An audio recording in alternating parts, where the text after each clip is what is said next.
Welcome to Book Nibbles. Big ideas, small bites. General George S. Patton, Jr. has always been remembered as one of the most daring, flamboyant, and controversial figures in American military history, and Bill O'Reilly's Killing Patton sets out to capture both the glory and the mystery surrounding his final days. The book paints Patton as a warrior from another age, a man seemingly born to command armies, who combined brilliance on the battlefield with a brash personality that often rubbed peers, allies, and even superiors the wrong way. As with O'Reilly's other Killing series books, the story is not merely a straightforward biography but a narrative-driven exploration, weaving together the battles of World War II, the political tensions that shaped the war's aftermath, and the strange, unresolved questions surrounding Patton's sudden and suspicious death in 1945. To understand the Patton O'Reilly portrays, one must begin with his character, a man driven by destiny, restless, arrogant at times, but absolutely devoted to the art of war. Patton believed he was born to fight. A descendant of soldiers and steeped in stories of valor from his youth, he saw himself as the reincarnation of warriors from ancient times. He famously claimed he could feel the pull of past battlefields when he walked them, as if memories not his own whispered through the landscape. This belief in destiny fueled his confidence and his fearlessness, and those qualities helped propel him to become one of America's most successful generals in World War II. But they also made him reckless, outspoken, and, to some, dangerous. Unlike Eisenhower, who cultivated the persona of a calm, diplomatic leader who could balance politics with military necessity, Patton had little patience for diplomacy. He was brash, insulting at times, and quick to offend allies. He cursed liberally, slapped soldiers who showed signs of shell shock, and often seemed more focused on speed and aggression than on broader political consequences. O'Reilly emphasizes that this dual nature, military genius coupled with a problematic personality, made Patton both indispensable and expendable. In the later stages of World War II, Patton's Third Army cut across Europe like a knife. After the D-Day invasion, when the Allies finally broke out of Normandy, Patton's forces moved with astonishing speed, liberating territory at a pace that left even the Germans stunned. He embodied the concept of blitzkrieg but applied it in reverse, pushing Allied forces forward before the enemy could regroup. Town after town fell to his tanks, and his soldiers adored him for his insistence on aggressive movement rather than prolonged stalemates. They knew that following Patton meant hardship, but it also meant momentum and victory. Soldiers often said they would rather go into battle with Patton leading them than with anyone else, because they trusted his intuition and boldness. Yet, for all of Patton's battlefield brilliance, his loose tongue repeatedly got him into trouble. He made headlines for striking soldiers suffering from battle fatigue, something that horrified the American public when it became known. He also spoke candidly about political matters in ways that undermined Allied unity. He openly criticized the Russians, distrusted their motives, and warned anyone who would listen that Stalin was not to be trusted. This is a theme O'Reilly returns to again and again. Patton's prescient warnings about the Soviet Union, voiced at a time when Roosevelt and later Truman were still eager to maintain the alliance with Stalin. Patton was not subtle about it. He argued that after defeating Germany, the Allies should pivot and confront the Soviets before they became too powerful. This suggestion, of course, was politically impossible, but it demonstrated Patton's uncompromising worldview. O'Reilly narrates in detail how, as the war in Europe wound down in 1945, Patton became increasingly restless. He was a general without a war, a fighter with no battle left to fight. While the world celebrated victory, Patton felt left out of the historical spotlight that he believed was his birthright. He had expected perhaps to lead forces in the Pacific against Japan, but the atomic bomb's swift conclusion to that theater left him sidelined. He was instead given administrative roles in post-war Germany, overseeing reconstruction and denazification efforts. This did not suit him. Patton was not a bureaucrat, nor was he skilled at diplomacy.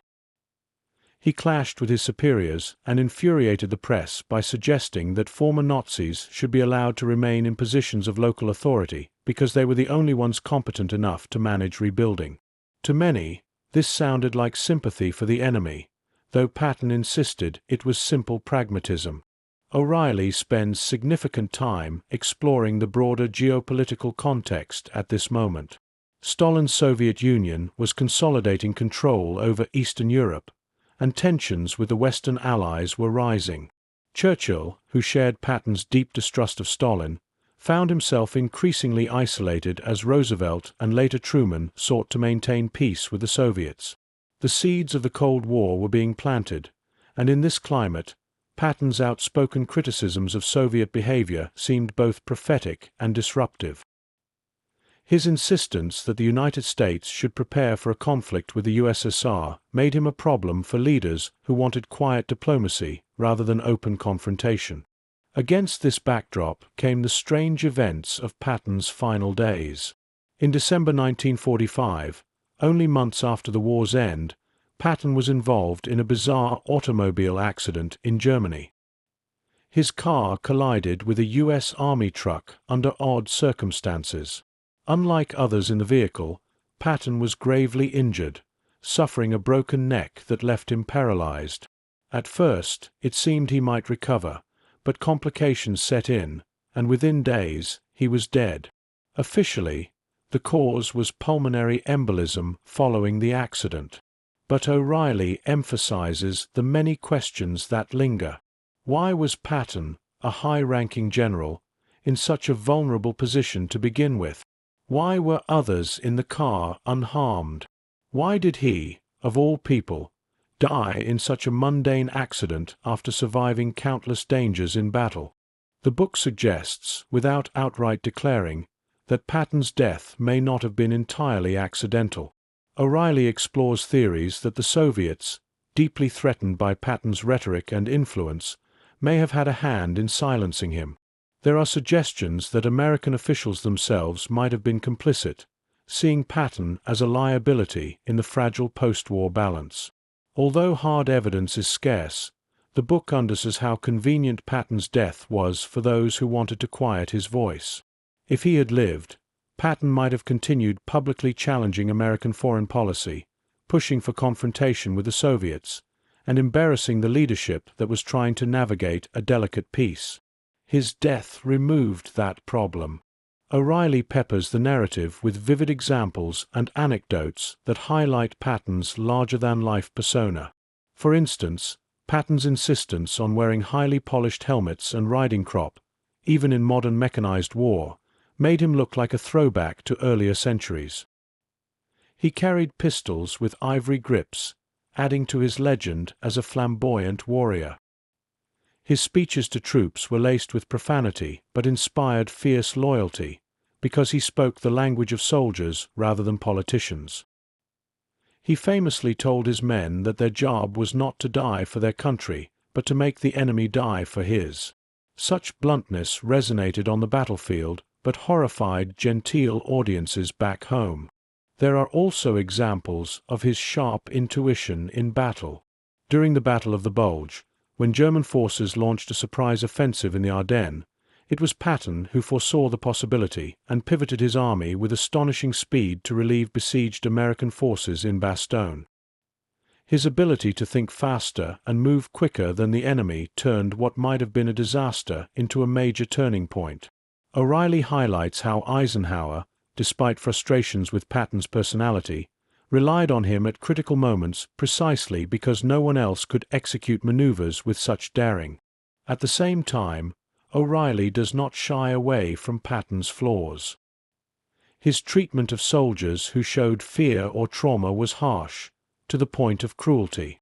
The slapping incidents nearly destroyed his career, and Eisenhower considered removing him.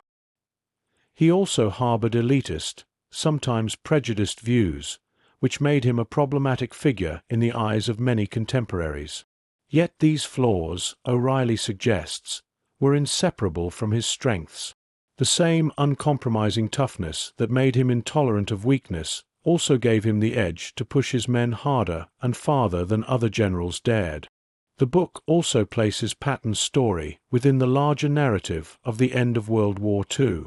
It discusses Roosevelt's death, Truman's ascension, and the unfolding drama of the Yalta and Potsdam conferences, where the division of Europe was decided. Against this stage, Patton's warnings about Soviet intentions appear almost prophetic, as the Iron Curtain soon descended across Eastern Europe, vindicating his suspicions. One cannot help but wonder, O'Reilly suggests, what might have happened if Patton had lived to influence U.S. policy in the early Cold War. Would his aggressive stance have led to open conflict, or would it have given the West an advantage in resisting Soviet expansion earlier? These counterfactuals haunt the story.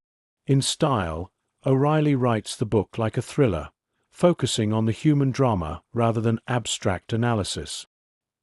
He pulls readers into scenes, the mud of battlefields, the tension of command meetings, the hushed corridors of post-war intrigue. The pacing makes the narrative accessible, but it also emphasizes the drama of Patton's life and death. By presenting history in storytelling form, O'Reilly makes Patton's world vivid to readers who may not otherwise engage deeply with military history. Ultimately, Killing Patton is as much about mystery as it is about biography. The book acknowledges that we may never know with certainty whether Patton's death was purely accidental or the result of a plot. But by raising the question, O'Reilly underscores how Patton's outspokenness and uniqueness made him a target for suspicion. His death closed the chapter on one of America's most audacious generals just as the world was entering a new kind of conflict, the Cold War, that he had warned about but would never see unfold. As a review, one might say the book succeeds in bringing Patton to life, highlighting both his brilliance and his contradictions. It gives readers not just facts but atmosphere, emotion, and tension. It also introduces thought-provoking speculation about the intersection of politics and personality in history. While scholars may quibble with some of the interpretations or the lack of definitive evidence about conspiracy, the book's strength lies in how it compels readers to reconsider Patton's place in history, not only as a war hero but as a man whose death, strange and untimely, reflected the shifting power struggles of a world in transition. By the time the narrative closes, readers are left with the image of Patton as a restless warrior, cheated of further glory, silenced when his voice was perhaps most needed, and remembered as a figure larger than life. His audacity, his flaws, his brilliance, and his death all combine to make him one of the most compelling characters of the 20th century, and O'Reilly's book ensures that his legend remains both celebrated and questioned. And that's it. Killing Patton, The Strange Death of World War II's Most Audacious General by Bill O'Reilly. Thanks for listening to Book Nibbles. If you enjoyed this bite-sized book, don't forget to subscribe for more quick, insightful summaries. See you in the next nibble.